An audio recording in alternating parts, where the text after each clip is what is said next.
விடியட்டும் விடியட்டும். எல்லாருமே முதலமைச்சர் முதலமைச்சர் முதலமைச்சர். திமுக பட்ட பாடு போதாதான்னு கலைஞர் நேருக்கு நேர் 10 கேள்வி கேட்டவனா டி ராஜேந்தருக்கு பிறகு அந்த அரட்டை அரங்கத்தை நடத்த முடியவில்லை. டிஆர்பி ரேட் இருக்கா இல்லையா? நான் எங்கே இருந்தாலும் என் குரல் ஒலித்துக் கொண்டுதான் இருக்கும். அதை திமுகவால் தடுத்து நிறுத்த முடியாது. வணக்கம். நீண்ட இடைவெளிக்கு பிறகு உங்களை சந்திப்பதில் மற்றற்ற மகிழ்ச்சி அடைகின்றேன். நான் இன்று என்னுடைய பிறந்த நாளை கொண்டாடுவதற்காக உங்களை அழைக்கவில்லை. நான் அரசியல் குறித்து சில கருத்துக்களை, அரசியல் ரீதியாக சில முடிவுகளை எடுக்க வேண்டும் என்று முடிவு செய்திருக்கின்ற காரணத்தால் தான் சில கருத்துக்களை மட்டும் இங்கே வெளியிடுகின்றேன். என்னுடைய கருத்துக்களை லட்சிய திராவிட முன்னேற்ற கழகம் என்ன எதிர்காலத்தில் நடவடிக்கை மேற்கொள்ள இருக்கிறது என்பதை இந்த அறிக்கையின் மூலமாக தெரிவித்துக் கொள்கின்றேன்.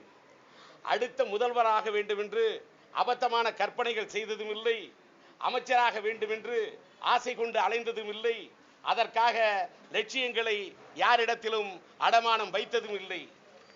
அடுத்து லட்சிய திமுகவாகிய நாங்கள் தான் ஆட்சி அமைப்போம் என்று அரைவேக்காட்டுத்தனமாக அரைக்கூவல் விடுத்ததும் இல்லை. தன்னம்பிக்கை இருக்கிறது என்பதற்காக தஞ்சை கோபுரத்தை தூக்கி தலையில் தாங்குவேன் என்று தாவி குதிக்க மாட்டேன். தஞ்சை மாவட்டத்தில் பிறந்தவர் என்ற முறையில் தஞ்சை கோவிலை பற்றியும் அந்த மண்ணை பற்றியும் நெஞ்சை நிமிர்த்தி தரணி எங்கும் பறைசாற்றுவேன் என்றுதான் சொல்லுவேன். என்னை நான் அறிந்தும் வைத்திருக்கின்றேன், அடிகளை அளந்தும் வைத்திருக்கின்றேன். நான் ஒன்றும் உலகளாவிய பேச்சாளன் அல்ல. ஓரளவுக்கு பேசத் தெரிந்தவன் என்று பெயர் வாங்கியிருக்கிறேன் என்றால் அது மயிலாடுதுறையாகிய மாயவரத்தில் பிறந்த எனக்கு இறைவன் கொடுத்த மாயவரம். என் பேச்சு திறமையையும் பிரச்சார பலத்தையும் அதிகமாக பயன்படுத்தி கொண்டு கருவேப்பிலையாக என்னை தூக்கி எறிந்தவர்களும் உண்டு, காரியம் முடிந்ததும் கை கழுவியவர்களும் உண்டு. என் தேர்தல் பிரச்சாரம் ஒரு குறிப்பிட்ட கணிசமான நடுநிலை வாக்காளர்களின் மனசை மாற்றும் என்பதை கடந்த கால பல தேர்தல்களில் நிரூபித்திருக்கின்றேன். அதெல்லாம் அப்படி ஒன்றும் டிஆருக்கு பிரச்சார பலம் இல்லை என்று சிலர் வரட்டு வாதம் செய்கிறார்களா? அவர்களை பற்றி எனக்கு கவலை இல்லை. ஆனால் என் அரசியல் அனுபவமும் அப்படிக்கற்ற நேர்மையும் பேச்சு திறமையும் பிரச்சார பலமும் எந்த சக்தி வாய்ந்தது என்பதை ஆண்டவன் அருளால் அடுத்த நவம்பர் மாதம் தொட்டு தமிழகம் எங்கும் நான் மேற்கொள்ளக்கூடிய சுற்றுப்பயணத்திலே நிரூபித்து காட்டுவேன். முதல்வர் நாற்காலிக்கு போட்டி போட்டுக்கொண்டு வரிசையிலே நிற்பவர்களை பார்த்து முதலில் ஒன்று கேட்க விரும்புகின்றேன். எல்லோரும் ஒன்று சேர்ந்து ஒருங்கிணைந்து உங்களால் ஏன் ஒரு உருப்படியான எதிர்க்கட்சியாக செயல்பட முடியவில்லை என்பது மட்டுமே என்னுடைய கேள்வியாகும். கூவி பார்த்தும் குத்தி பார்த்தும் குப்பை மேட்டையே சாய்க்க முடியாத கோழி ஒன்று கோட்டை மீது ஏறி அதை குப்புற சாய்த்து விடுவேன் என்று சொன்னதாம். அதில் கொடி ஏற்றி விடுவேன் என்று கொக்கரித்ததாம். அப்படி இருக்கிறது இவர்களது கதை. இவர்களது தலைக்கணமும் தான் தோன்றித்தனமும் வலுவான எதிர்க்கட்சியை உருவாக்க முடியாமல் தடுக்கிறது. அதனால்தான் ஆளுங்கட்சி அடுக்கடுக்காய் ஜெயிக்கிறது. கடந்த காலத்தில் சட்டமன்ற தேர்தலிலும் பாராளுமன்ற தேர்தலிலும் லட்சிய திமுக ஒதுங்கித்தான் இருந்தது. வரும் சட்டமன்ற தேர்தலில் ஒதுங்கி இருக்க மாட்டோம் என்று நினைக்கிறோம். நாங்கள் யாரோடு கூட்டணி வைக்கப் போகிறோம் என்று தீர்மானம் செய்திருக்கிறோமோ இல்லையோ, ஆனால் எந்த கூட்டணியில் இருக்கக்கூடாது என்பதில் உறுதியாக இருக்கின்றோம். அதை உரிய நேரத்திலே வெளிப்படுத்துவோம். நான் கடவுளையும் காலத்தையும் மட்டுமே நம்பக்கூடியவன்.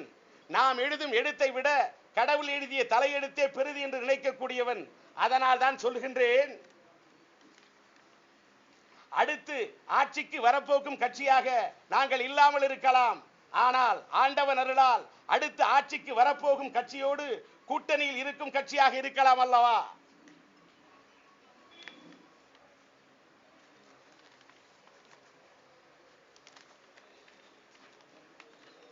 நாங்கள் எம்மாம்பெரிய கட்சியின் கூட்டணியில் இருக்க போகிறோம் என்று எனக்கு தெரியாது. ஆனால் சும்மா மட்டும் இருக்க மாட்டோம். தருணம் பார்த்து பதில் சொல்ல வேண்டியவர்களுக்கு பதில் சொல்லியே தீருவோம். அரங்கேறட்டும் பல நாடகம், ஆனால் என் கையிலே இருக்கிறது அவர்களது ஜாதகம். நான் அரங்கம் ஏற ஆரம்பித்தால் அப்போது வெளிப்படும் அவர்களது பாதகம். விரைவில் காலம் கனியும், அப்போது என் வேகம் தெரியும். நன்றி, வணக்கம். என்னோட அறிக்கையை நான் படிச்சுட்டேன். நான் அறிக்கையில் சில விஷயங்களை உங்களுக்கே தெரியும், நான் சூசகமாக தான் சொல்லியிருக்கிறேன். ஏன்னு கேட்டால் இது சூசகமாக சொல்லியிருக்கேன்னா கொஞ்சம் சொல்ல வேண்டிய. அடுத்த மாதம் நான் என்னன்னு கேட்டால், அடுத்த மாதம் முதற்கொண்டு நான் நிறைய ஊர்களில் காஞ்சிபுரம், வடசென்னை மாவட்டம், இன்றைக்கு வடசென்னை மாவட்டத்தில் மாவட்ட செயலாளர் இருந்த புல்லட் வேதா அவர்கள் தலைமை கழகத்தில் ஒரு செயலாளராக நியமிக்கப்படுகிறார். அதனால் வடசென்னையிலே எங்களுடைய மாவட்ட கழக செயலாளராக KG சுரேஷ் என்பவர் நியமிக்கப்படுகிறார். அதே போல வடசென்னையின் மாவட்ட கழக செயலாளர் இந்த புல்லட் வேதா இன்றைக்கு தலைமை கழகத்தின் சார்பில் மாநில வர்த்தக அணியின் செயலாளராக இங்கு அறிவிக்கப்படுகின்றார். இப்படி சில அதிரடி மாற்றங்களை செய்து தமிழ்நாடு முழுவதும் இப்பொழுது வடசென்னையிலே பொதுக்கூட்டம், தென் சென்னையிலே பொதுக்கூட்டம், காஞ்சியிலே பொதுக்கூட்டம், அடுத்து திருச்சியிலே பொதுக்கூட்டம், தஞ்சையிலே பொதுக்கூட்டம், மதுரையிலே பொதுக்கூட்டம், திருமங்கலத்திலே பொதுக்கூட்டம், விருதுநகர் மாவட்டத்திலே பொதுக்கூட்டம், தூத்துக்குடியிலே பொதுக்கூட்டம், நாகர்கோயிலிலே பொதுக்கூட்டம், ஈரோட்டிலே பொதுக்கூட்டம், கோவையிலே பொதுக்கூட்டம் என்று, சிவகாசியிலே பொதுக்கூட்டம், காரைக்குடியிலும் தேவக்கோட்டையிலும் பொதுக்கூட்டம் என்று வரிசையாக தேதியை கொடுத்துவிட்டு தீபாவளி முடிந்த பிறகு நான் தமிழகம் முழுவதும் ஒரு அதிரடி சூறாவளி சுற்றுப்பயணத்தை லட்சிய திராவிட முன்னேற்ற கழகத்தின் வளர்ச்சிக்காக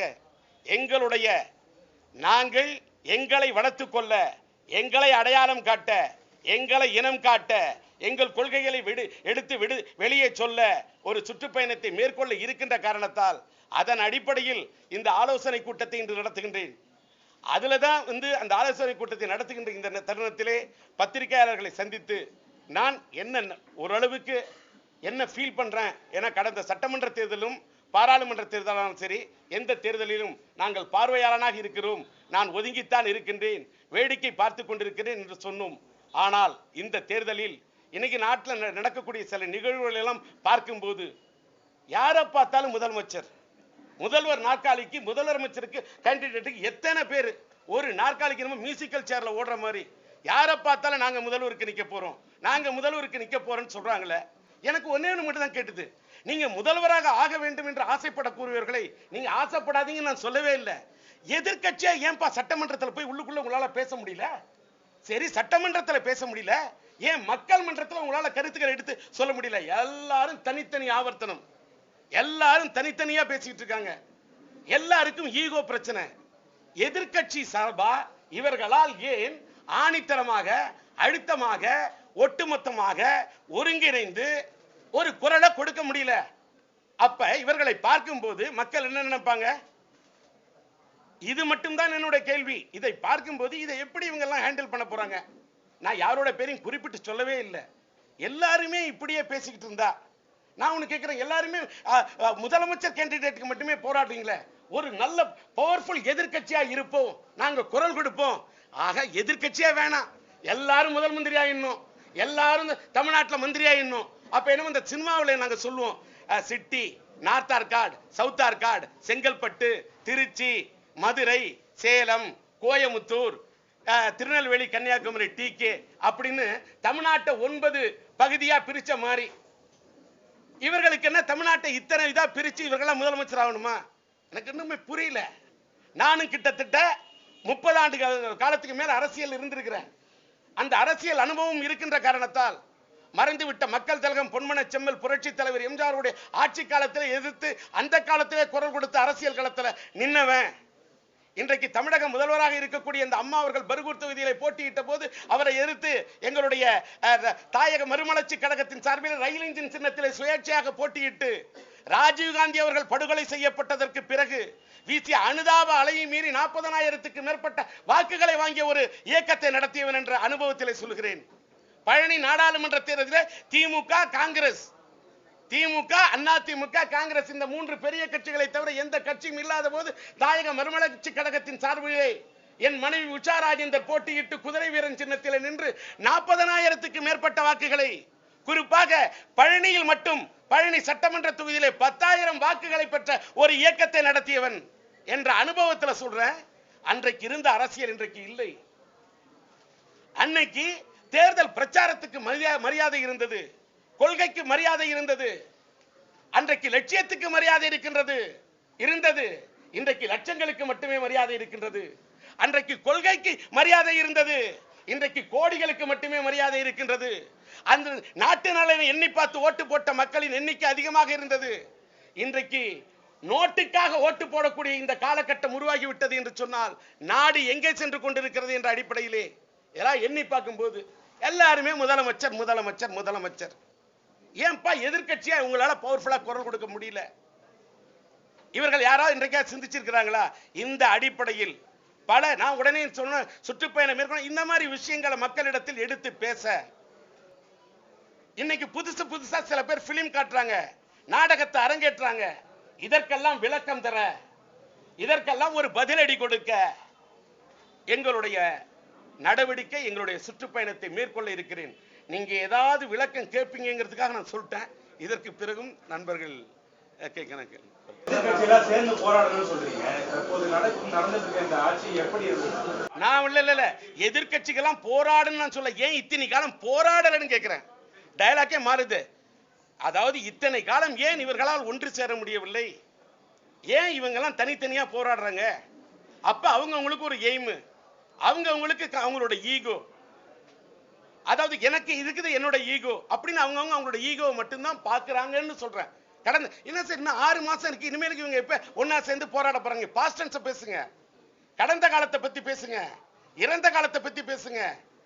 எதிர்காலத்தை பத்தி இவங்க எல்லாம் இனிமே ஒன்னா சேர்ந்து இதுவரைக்கும் ஒன்னா சேரவங்க புதுசா ஒன்னா சேர்ந்து என்ன பண்ண போறாங்க? அந்த அளவுக்கு நினைக்க வைக்கிறாங்கன்னு சொல்றேன்.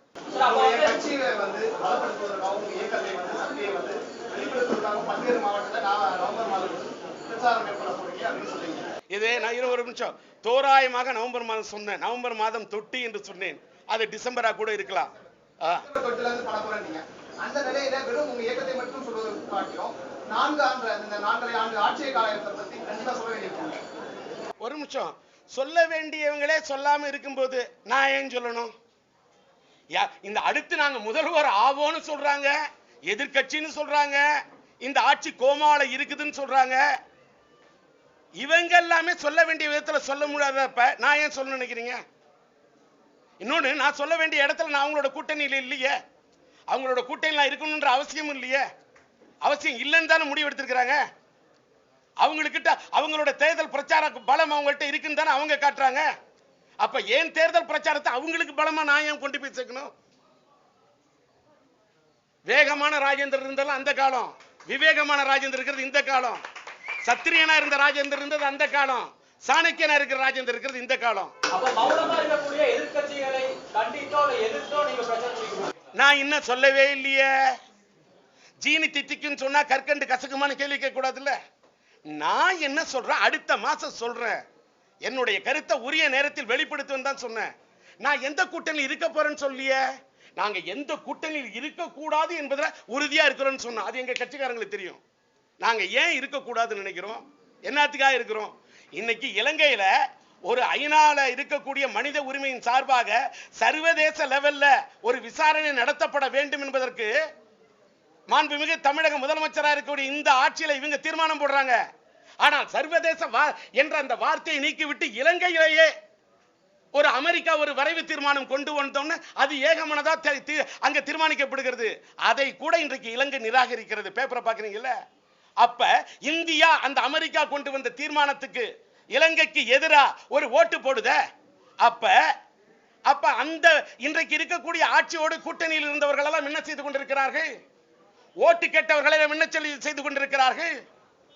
கருப்பு துண்டை போட்டுக்கொண்டு காட்டுக்கத்தல் கட்டிய வைகோவை பார்த்து கேட்கிறேன், இப்படிப்பட்டவர்களோடு தான் இன்றைக்கு கூட்டு வைத்தார். பாட்டாளி மக்கள் கட்சி பாரதிய ஜனதாவோடு கூட்டு. அது மட்டுமல்ல, நம்முடைய தேமுதிக கேப்டன் விஜயகாந்த் அவர்கள் அவர்களோடு கூட்டு. இவங்க எல்லாம் ஒன்னா தானே இருந்தாங்க. பாட்டாளி மக்கள் கட்சி பாரதிய ஜனதாவோடு கூட்டணி இருந்தது. ஒன்னே ஒண்ணு கேட்கிறேன் சார், அடிப்படையில ஒரு ஏசி நம்மளுடைய நண்பர் ஏசி சண்முகத்துடைய புதிய நீதி கட்சிக்கு கூட பாரதிய ஜனதாவில் சீட்டு கிடைச்சதுன்னா இந்த பிரச்சார பலம் நிறைந்த டி ராஜேந்தருக்கு ஒரு அரட்டை அரங்கத்தை டி ராஜேந்தர் நெறியாளர் நடத்தியிருக்கின்றேன். ஏன் சன் டிவியில டி ராஜேந்தருக்கு பிறகு அந்த அரட்டை அரங்கத்தை நடத்த முடியவில்லை? நெஞ்சத்தை தொட்டு பாருங்க. சன் டிவில Amul super program season 1 season 2 இன்னைக்கு சீசன் 2ல பேசினதை இன்னைக்கு காலையில வரைக்கும் இத்தனை தடவை ரிப்பீட் பண்றாங்களா? என்ன காரணம்? டிஆர்பி ரேட் இருக்கா இல்லையா? டிஆருக்கு பேச்சு திறமை இருக்கா இல்லையா? டிஆருக்கு பிரச்சார பலம் இருக்கா இல்லையா? ஆக எல்லாம் தெரியும். ஆனா இந்த பிரச்சார பலத்தை பயன்படுத்த எனக்கு பிஜேபியில சீட்டு கொடுக்கலன்னு நினைக்கிறீங்களா? இவருக்கெல்லாம் என்ன வேணா நீங்க பேசலாம். ஒரு ஏசி சண்முகத்துக்கே சீட்டு கிடைச்சிருந்ததுன்னா டிஆருக்கு கிடைக்காம இருந்திருக்குமா? வேண்டாம். அந்த கூட்டணியில அந்த சூழ்நிலையில நான் முடிவெடுக்க மாட்டேன். அதே சமயத்தில் வேற கூட்டணிக்கும் போகல. இந்திய அளவில் காங்கிரசுக்கு எதிராக பாரதிய ஜனதா மோடியின் ஆட்சி மலர வேண்டும் என்பதை விருப்பப்பட்டோம். ஆனால் காங்கிரஸை நான் மட்டும்தான் தேர்தலுக்கு முன்னாடி பேட்டி கொடுத்தேன். சுவர்னு இருந்தா தான் அது மேல பந்து எறியணும். சுவரே இல்ல, காங்கிரஸே இல்ல. காங்கிரஸுக்கு அப்புறம் என்ன எதிர்ப்பு? காங்கிரஸ் அடிமட்ட ஆரம்பம் தொட்டு மாநில சிறுசேமிப்பு துறையின் துணைத் தலைவர் பதவியை, ஒரு மந்திரி பதவிக்கு நிகரான பதவியை ராஜினாமா செய்துவிட்டு காங்கிரஸ் ஆட்சியை எதிர்த்து குரல் கொடுத்தவன். ஒரு கவுன்சிலர் பதவி கூட ராஜினாமா பண்ணவங்க இந்த நாட்டில் அரசியல் செய்து கொண்டிருக்கிறார்கள். இலங்கை தமிழர் பிரச்சனைக்கா என்னைக்கா உலகம் தரவிய நாட்டில் எங்கேயா போய் வசூல் பண்றதுக்காக டி ராஜேந்தர் போயிருக்குன்னு சொல்லுங்க. உங்களுடைய விரலை நீட்டி என்ன குற்றம் சாட்டுங்க, பதில் சொல்றேன்.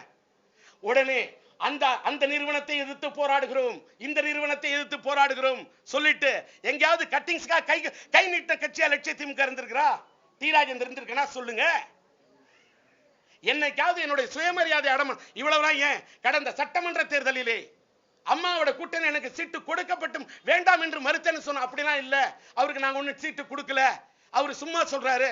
சொல்லுங்க, பதில் சொல்ற. இவ்வளவுலாம் பெரிய கட்சி. கலைஞர் ஏன் சார் கோபாலபுரத்துக்கு டி ராஜேந்திர கூப்பிடணும்? ஏன் ஆற்காடு வீராசாமியை கூப்பிட்டு அனுப்பிச்சு திமுகவில் வந்து திமுக பலப்படுத்துறதுக்கு நீங்க வரணும்னு கூப்பிடணும்? சரி, கூப்பிட்டாரு. கூப்பிட்ட பிறகு லட்சிய திமுகவை கலைக்க வேண்டும் என்ற வரியை மறுத்தேன். லட்சிய திமுகவின் முடிவை எடுக்க வேண்டிய என் கட்சிக்காரன். லட்சிய திமுக என் கையில இல்ல, என் கட்சி நிர்வாகத்தை இருக்கு. ஒரு தடவை தாயக மறுமலர்ச்சி கழகத்தை கலைச்சிட்டு, அதாவது இணைச்சிட்டு திமுகவில் நம்ம பட்ட பாடு போதாதான்னு கலைஞர் நேருக்கு நேர் பார்த்து கேள்வி கேட்டவனா? தம்பி ராஜேந்திரன் பிரச்சார பலத்துக்காக கட்சியின் பிரச்சார பலத்தை பலப்படுத்த டி ராஜேந்தர் கட்சியில இணைவோம் என்று கலைஞர் அறிக்கை கொடுத்தார. என்ன ஆனது அந்த அறிக்கை? காற்றோடு போனதா? அப்ப திமுகவில் எல்லாத்தையும் முடிவு செய்யறது கலைஞரா? கலைஞரின் போர்வையில் இருக்கக்கூடிய அவரது மகன் மு க ஸ்டாலினா? சொல்லுங்க. யாராவது எடுத்து கேள்வி கேட்டிருப்பீங்களா? ஆனா வரையா கேள்வி கேட்க வருவோம். அப்ப நீங்க மறைமுகமா அதிமுகவோட ஆதரவுன்னு சொல்றீங்களா? சொன்னானா? மறைந்திருந்து நின்று பார்க்கும் மர்மம்னா இப்படி கேட்க நான் சொன்னேனா? அறிக்கையில இருக்கா? நாங்க எம்மாம்பேரி இன்னொன்னு அதை நான் எப்படி சொல்ல முடியும்?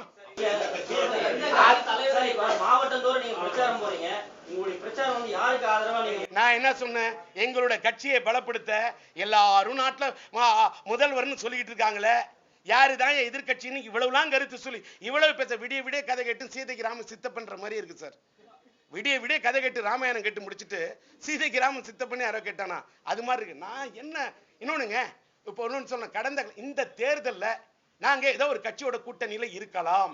அப்ப நீங்க எல்லா கட்சியுமே எல்லா கட்சியும் பத்தியுமே சொல்றீங்க. நாங்க இந்த கட்சியோட இந்த கட்சி பிரச்சனை அந்த கட்சி பிரச்சனை, அப்ப எந்த கட்சியோட நீங்க கூட்டணி? நான் வந்து இன்னொன்னு, நான் கேட்கக்கூடிய கேள்விகள் அவங்க பதில் சொல்ற இடத்துல இருக்காங்க. என்னன்னு கேட்டா, பிஜேபியோட கூட்டணிக்கு போயிட்டாங்க. இன்னைக்கு வந்து இன்னைக்கு சொல்றேன், இலங்கை தமிழருடைய பிரச்சனைக்காக சர்வதேச லெவல்ல ஒரு விசாரணை நடத்தப்பட வேண்டும் சொல்லும் போது அவங்க இலங்கையில் இருக்கக்கூடிய உள்நாட்டு நீதிபதிகளை வச்சுட்டு அங்க இருக்கிறவங்களை வச்சுட்டு ஒரு விசாரணை வச்சா அது எப்படி சார் நீதி கிடைக்கும்? அப்படி எப்படி சார் நியாயம் கிடைக்கும்?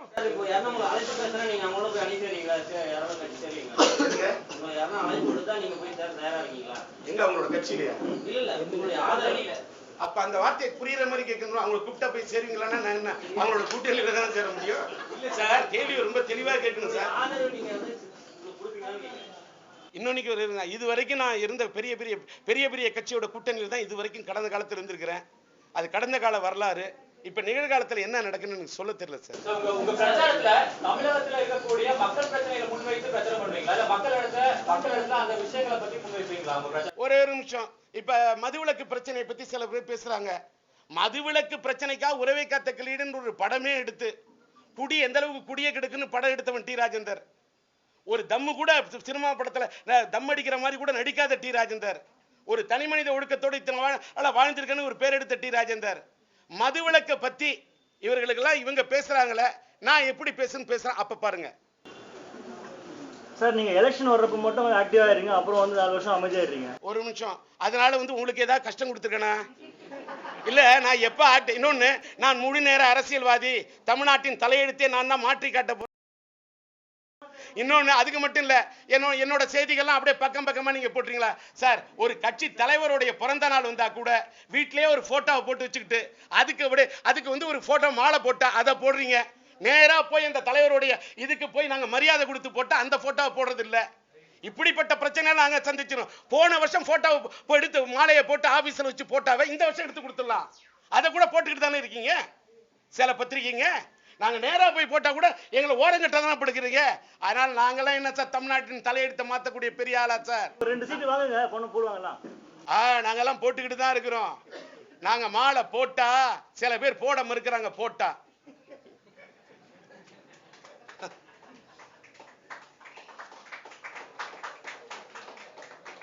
நண்பா, இது வரைக்கும் நீங்க கேள்வி கேட்கறீங்க, ஏதாவது பதில் சொல்றதுக்கு ஏதாவது சலைச்சிருக்கனா? இவ்வளவு தூரம் இங்க கேட்கக்கூடிய கேள்விக்கே சலைக்காம பதில் சொல்லக்கூடியனா?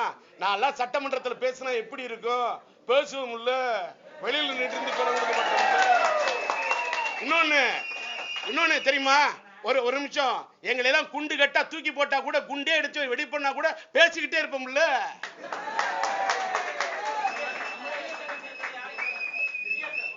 பரபரப்பான அரசியல் சூழ்நிலையில இப்ப வந்து திமுக போடான ஸ்டாலின் வந்து நமக்கு நாமே திட்டன்ற முறை தமிழ்நாடு முழுக்க அவரே சொல்லிட்டாரு நமக்கு நாமே, அவங்களுக்கு அவங்களே, முடியட்டும் விடியட்டும். நான் என்ன கேட்கிறேன், எது முடியட்டும் எது விடியட்டும் அடுத்த மாசம் சொல்றேன்.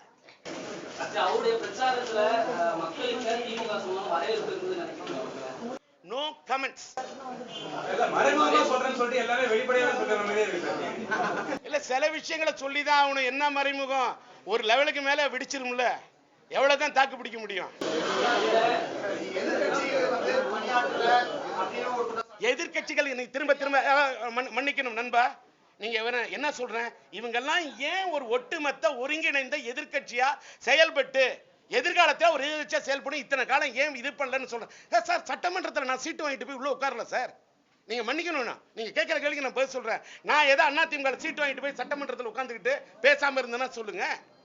இல்ல திமுக சீட்டு வாங்கிட்டு நான் ஜெயிச்சுட்டு போய் எம்எல்ஏ இருந்துட்டு பேசுறேன்னா ஒண்ணு தெரியுமா?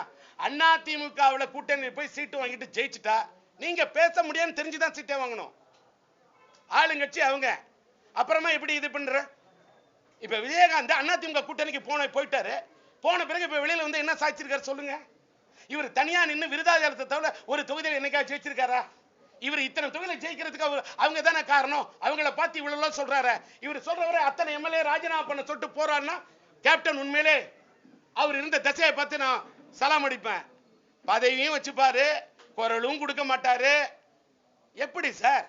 சார் ஒரு விஷயத்தை ஒத்துக்கணும் சார், பிராக்டிகலா. இப்ப எனக்கு கூட தமிழ்நாட்டில் அண்ணா திராவிட முன்னேற்ற கழகம் ஒரு பெரிய ஓட்டு வங்கி வச்சிருக்க ஒரு பெரிய கட்சி. அதுக்கு அடுத்த ஓட்டு வங்கியை அப்படியே இருக்கிறதெல்லாம் இழந்துகிட்டு இருக்கக்கூடிய ஒரு கட்சி திமுக. இது யதார்த்தமான உண்மை. அதனாலதான் அதிமுக கூட்டணி திமுக கூட்டணி இது ரெண்டும் மீறி எந்த கட்சியும் செயல்பட முடியாமல் சம்பித்து நின்றுட்டு இருக்கு. இதுதானே உண்மை, யதார்த்தமான உண்மை. ஆனால் நான் சொல்றேன், இந்த அதிமுக திமுக ரெண்டு கட்சிக்குமே போய் டிஆர் பெரும்பான்மை வாழ்க்கையில 98% திராவிட முன்னேற்ற கழகத்தின் வெற்றிக்காக பாடுபட்டோம். டி ராஜேந்தர் எம்ஜிஆருடைய ஆட்சி காலத்திலே திமுகவை தூக்கி நிறுத்துவதற்காக பாடுபட்டவன் இந்த டி ராஜேந்தர். அதை மறுக்க முடியாது. என்ன ஓரங்கட்டி வைத்தாலும் சரி, என்னை தூக்கி எறிந்தாலும் சரி, நான் எங்கே இருந்தாலும் என் குரல் ஒலித்துக் கொண்டுதான் இருக்கும். அதை திமுகவால் தடுத்து நிறுத்த முடியாது. நான் முன்னே சொல்லிட்டேன், அது என்ன நாடாளக்கூடிய ஜனாதிபதி தேர்தல் நடக்குது, அதை பத்தியெல்லாம் நான் கமெண்டே கொடுக்க மாட்டேன். நான் லட்சிய திமுக. நான் இப்ப அண்ணா திமுகவோட முடிவு நான் நடிகர் சங்க தேர்தல்ல இல்ல அண்ணா திமுக சம்பந்தப்பட்ட நடிகர்கள் கூட இன்னைக்கு தேர்தலில் நிக்க வேண்டாம்னு ஒரு முடிவு எடுத்திருக்கிறாங்கல்ல. லட்சிய திமுக அப்படிதான். எங்க கட்சி சார்பாக நான்லாம் வந்து ரொம்ப சாதாரணமான ஆளு. நான் வந்து நான் அதை பத்தி எந்த விதம் நான் நடுநிலையா இருக்கிறேன், அவ்வளவுதான். அவர் போட்டிட்டு அவர் வந்து விஜயகாந்த் காலத்துல இருந்து அவர் நிக்கிறாருல்ல, அவர் அங்க இருக்காருல்ல நடிகர் சங்கத்துல. அவர் ரொம்ப நாளா அங்க பொதுக்குழு மெம்பர் அது இதுன்னு நிக்கிறாரு. அவர் நின்னார தவிர எங்க ஓட்டு கேட்கறது போனாரா பாத்தீங்களா? அவரு ஒரு அதுக்கு முன்னாடி இருந்தாரு, அந்த அணியில இருக்கிறோம் அப்படின்னா. இன்னைக்கு மற்றவங்க மாதிரி இல்லாம அவரு நிக்க வைக்கிறாங்க, நிக்கிறேன்றது அவ்வளவுதான். இது சிலம்பரசனை பார்த்து கேட்க வேண்டிய கேள்வி. சிலம்பரசன் வாழில் நடிக்கலாம், நான் ஒருதலை காதல தான் நான் நடிக்க முடியும். நான் என் வெடி தனி, அவர் வெடி தனி. நான் தாடி வச்சிருக்கேங்கிறத சிலம்பரசன் தாடி வச்சுக்கிட்டே தெரியும், நான் ஏதாவது கம்பல் பண்ண முடியுமா? நான் லட்சிய திமுக இருக்குங்கிறது என் பையன் லட்சிய திமுக அரசியலுக்கு வரும்னு நான் சொல்ல முடியும்? நான் சொல்ல மாட்டேன் சார். கமலஹாசன் நடிகர் சங்கத்துல பிளவு ஏற்படுத்த நினைக்கிறார் சொல்லி சரத்குமார் சொல்லியிருக்காரு. அது அவர்கிட்ட கேட்க வேண்டிய கேள்வி. நீங்க நோ கருத்து சொல்ல விரும்பல. என்ன சார் நான் என்னங்க சார், எப்படி சார் நான் கூட்டணி டிசைட் பண்ண முடியும்? ஆண்டவன் டிசைட் பண்ணும் சார், பிரம்மா டிசைட் பண்ணும் சார், நான் என்ன சார் டிசைட் பண்ண முடியும்? அது என்ன டைம் இருக்கு சார். ஐயரது தந்தால் கூட்டணி, ஐயவர்கள் தனித்தனின்னு சொன்னீங்க. அப்போ அதிமுக மறுபடியும் அது சூழல் வருமா? இப்ப நான் அந்த மாதிரிலாம் எதுவுமே சொல்ல பாருங்க, அது மாதிரிலாம் எதுவுமே சொல்ல பிரம்மா.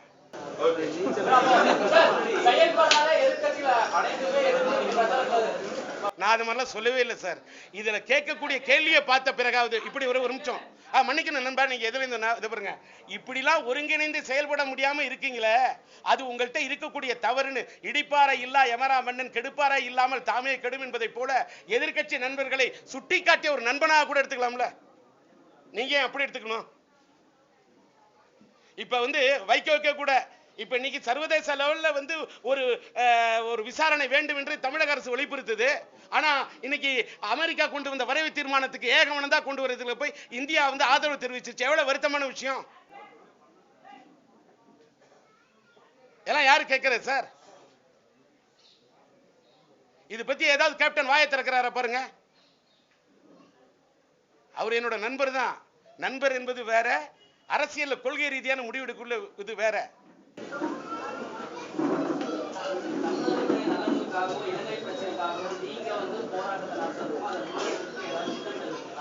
இன்னொன்னு சார், நான் இது ஒரே ஒரு நிமிஷம் சார். இந்த இலங்கை தமிழர் பிரச்சனைக்காக நம்ம என்ன எவ்வளவு குரல் கொடுத்து எவ்வளவோ போராட்டம், நாங்களாம் ஒரு பொருளாதார ரீதியா பெரிய பணபலம் உள்ள கட்சியெல்லாம் இல்லை சார். நான் உண்மையை ஒத்துக்கிறேன். இன்னைக்கு சொல்றேன், எங்கள்கிட்ட வந்து என்னால இளைஞர்களை திரட்ட முடியும். என்னால போய் வந்து எந்த ஒரு நிகழ்ச்சியில பேச சொல்லுங்க, என் பேச்சு திறமையை வச்சு. இப்ப உதாரணத்துக்கு நான் இதாவே சொல்றேன். இப்ப வைரமுத்து அவர்கள் மீது எனக்கு பெரிய மரியாதை உண்டு. அவருடைய சிறுகதைகள்லாம் ஒரு நூலா வெளியிட போறோம்னு பத்திரிக்கை வச்சாங்க. இதுக்கு வரணும்னு கவிப்பேரரசு வைரமுத்து வந்து கூப்பிட்டாருன்னு சொன்னாங்க. அதை வெளியிடுறது கலைஞர்னு பேர் இருந்தது. நான் வரல சார், நேரடியா சொல்லிட்டேன். சார், முகத்தால் அறிஞ்ச மாதிரி சொல்றேன். இப்ப அப்படியே சொல்றேன், வரலன்ட்டேன். ஆனா நான் ஒரு ஃபங்க்ஷன்ல போய் பேசணும்னா என்னுடைய பேச்சில் ஒரு பெரிய முக்கியத்துவத்தை ஏற்படுத்தக்கூடிய அளவுக்கு என்னால பேச முடியும் சார்.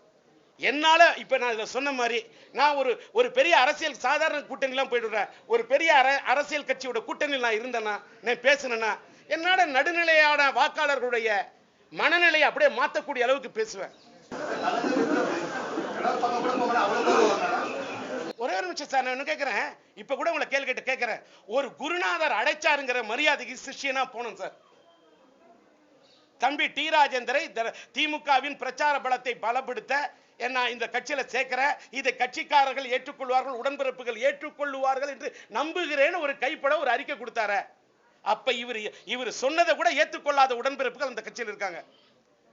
அப்ப அவரை நான் இப்படி சார், இன்னும் வந்து கலைஞர், அவரை வந்து என்னோட முன்னாள் தலைவர், அவரு தான் என்னோட குருநாதர் அப்படின்னு இன்னும் எப்படி சார் சொல்லிட்டே இருக்க முடியும்? தொண்டர்கள் ஏத்துக்கலன்னு சொல்லாதீங்க. தொண்டர்கள் ஏத்துக்காம இல்ல, தொண்டர்கள் ஏத்துக்காம இல்ல, அந்த கட்சியின் மறைமுகமா யார் அந்த கட்சியை நடத்துறாங்களோ அவங்க மட்டும் தான் ஏத்துக்கல. தொண்டர்கள் ஏத்துக்கல. நீங்க போய் கேமரா வச்சு படம் எடுத்துட்டு வந்தீங்க.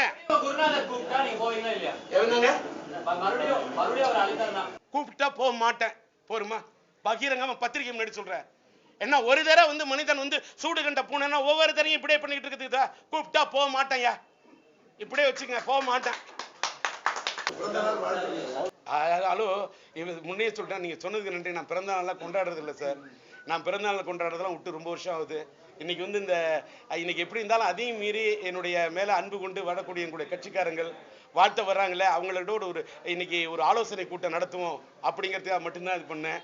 அப்புறமா வந்து இந்த இவர்களுடைய இப்படி மற்ற சூழ்நிலைகளில் நீங்கள் வந்து எனக்கு எத்தனையோ முறை நான் கொடுக்கக்கூடிய அவர் சொன்ன மாதிரி நான் அழைத்த போதெல்லாம் வந்து ஊடகங்களில் என்னோட கருத்தை வந்து வெளியிட்டு என்னோட உணர்வுகளை வெளிப்படுத்தின உங்களுக்கு நன்றி.